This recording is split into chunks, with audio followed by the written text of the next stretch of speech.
Hey guys, it's Rhett from the 100 Acre Wood Highlands. If this is your first time finding our channel, be sure to subscribe, and you can find us on Facebook and Instagram by searching 100 Acre Wood Highlands. And if you're a frequent viewer of our channel, thanks for watching us, guys.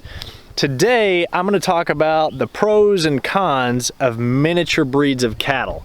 So, miniature breeds of cattle have become really popular among homesteaders and hobby farmers and all kinds of people, but miniature Scottish Highland cows also cause quite a bit of controversy and debate among the Highland cattle world. So today we're going to talk about why is that, what are the pros and cons of miniature cattle, and kind of discuss that. So let's check it out.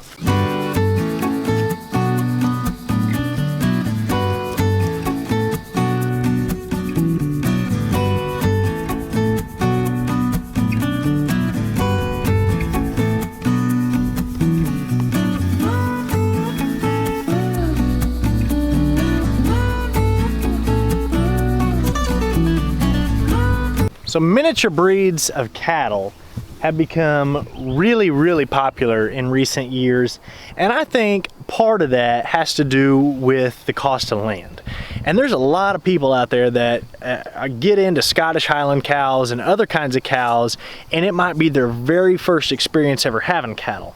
Maybe they live in a neighborhood, they live in the city, but they have this dream and this goal of getting out of town, getting out to the country and raising some animals and growing a vegetable garden. But the cost to do that can be so high that a lot of times they end up with smaller acreages. And so that draws people to raise miniature breeds of cattle. And there's some really good reasons to raise miniature breeds of cattle. For one, they're easier to handle. You can maneuver around them, and they're just not gigantic, huge animals.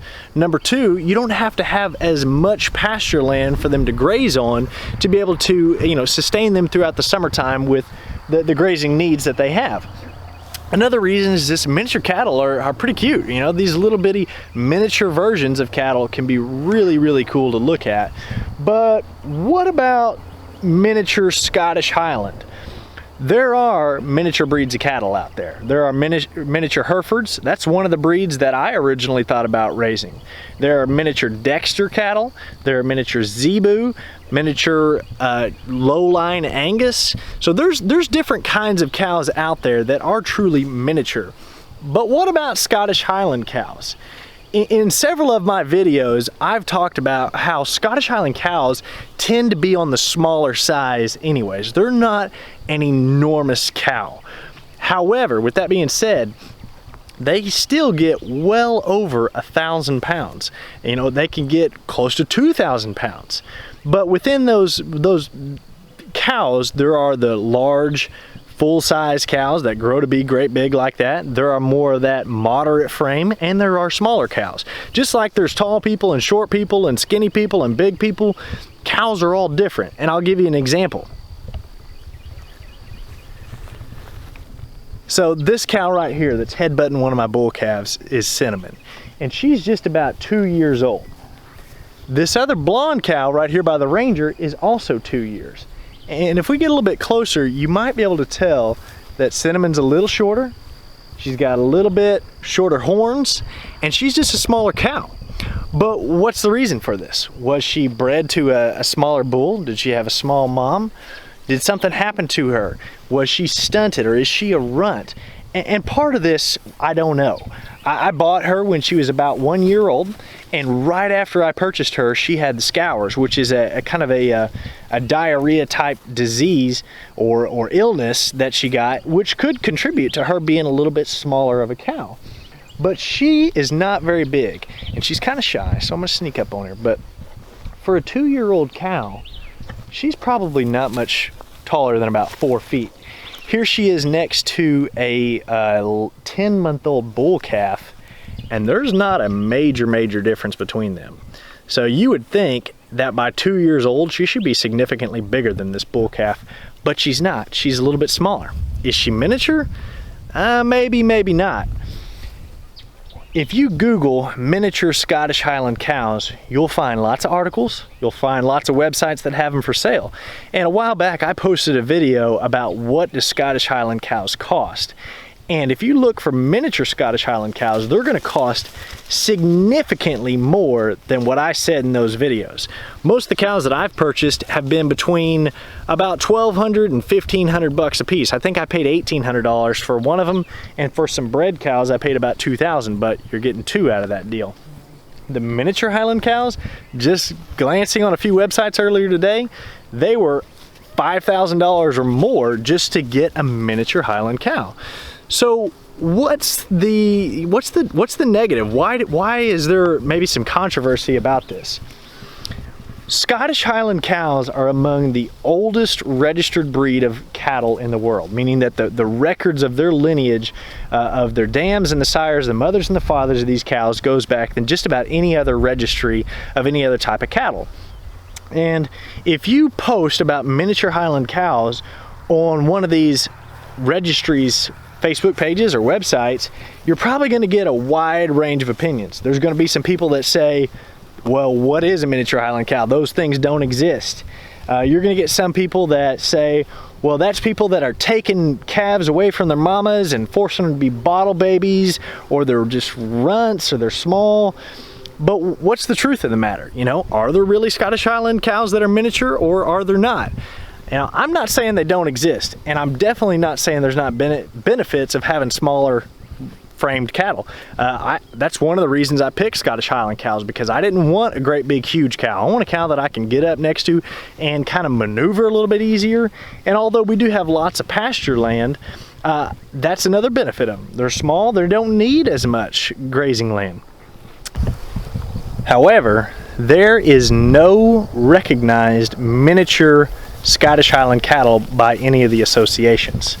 So let's take the American Highland Cattle Association. I've got two heifers that we recently purchased that are registered within the American Highland Cattle Association. And they have a breed standard, which is kind of what are these cows supposed to look like. And one of those characteristics is long hair. One of the characteristics is the long horns, a broad head. There's some breed standards that mean what are these cows supposed to look like. But there is not a breed standard that says they must be a certain size. However, they do not recognize a miniature breed of Highland cattle being different than the regular Highland cattle. So how do these cows become miniature? Here on our farm, we raise both registered cows and unregistered cows. And there's a couple different reasons for that. When I first started raising Highland cows, I didn't really have a massive need to have registered ones. You know, I thought these are going to be a kind of a fun hobby. You know, they're a beef breed of cattle. Why do I need to have registered ones? The downside of not having registered Highland cows is that you do not know for certain whether or not they really are full-blooded Highland cows. Maybe Cinnamon is partly a crossbreed with some other smaller breed of cow. Maybe she's a crossbreed with a Dexter or something else that has caused her to be a little bit smaller. Maybe she's just a runt. Maybe having scours and being sick is what made her be a little bit smaller. But you kind of have to ask yourself, why are they smaller?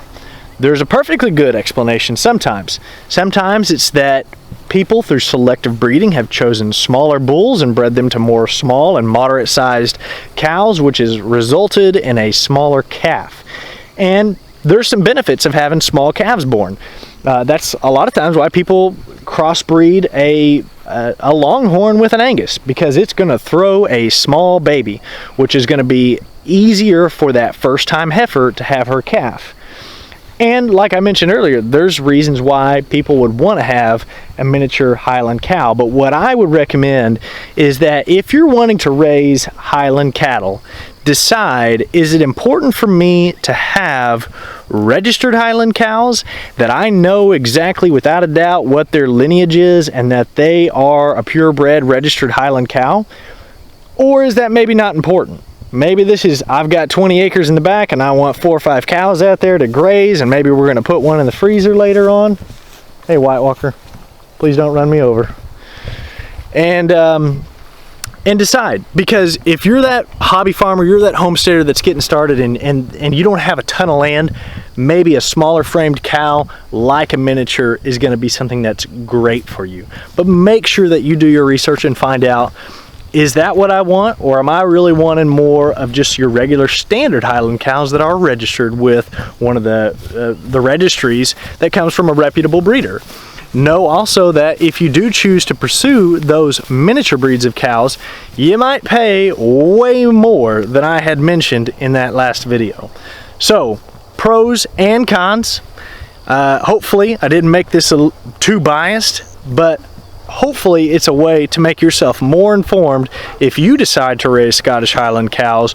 What kind of cows do you want to breed? Is it important for you to have a small one? Is it important for you to have a registered one? Get kind of a thought process and a plan put together of why you're raising them and what's important to you, and make the best decision, and of course raise what makes you happy.